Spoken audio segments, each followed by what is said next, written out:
One of the things that used to baffle me was that I would see so many people who would struggle to find money to pay rents or things like that, but they would buy a phone which is worth 10,000 taka back in the late 20s, 2000s, right? That was pretty interesting for me because this is something that I've been seeing for a long, long time.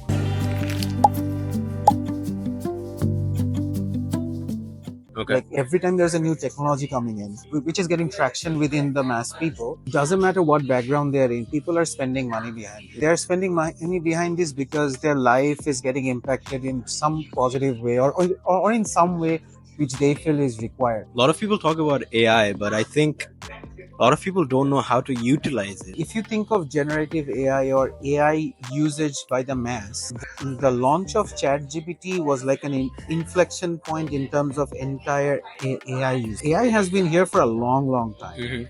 For example, digital marketing or advertising has been heavily built on various AI modules. A recent trend that usually people who are in college right now, they're noticing is that when you keep on changing organizations after, let's say, 3 to 4 years or lesser time or whatever, your career growth expands or is much higher than someone who would stay in the organization for, let's say, 10 years. Do you think that is true? The core essence here is that whether you are ready to take up new challenges. Now, when technology is disrupting or your social life and everything is getting disrupted every other day, I think there is nothing called stable.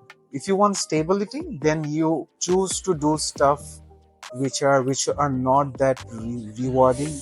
I think I have developed a high tolerance for failure. One of the challenges I see with funding as an angel investor is that I see a lot of the founders themselves don't have a longer vision into the product. You are an investor and you want to invest in a company. At first, tell me some of the mistakes that you've seen in these pitches. The idea and the solution needs to be clear. The other things will fall into place as the startup grows. But if the idea is very unclear, then it's a problem. What makes a founder successful? One of the challenges is becoming a founder is an easy way to,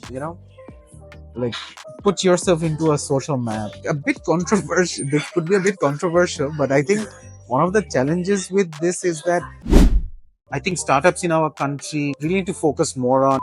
We are brought up with this mindset that you need to have a safe career, The safety net. the safety net. If you don't have a safety net, don't get into anything too much adventurous. So I think this is something that we need to get out of.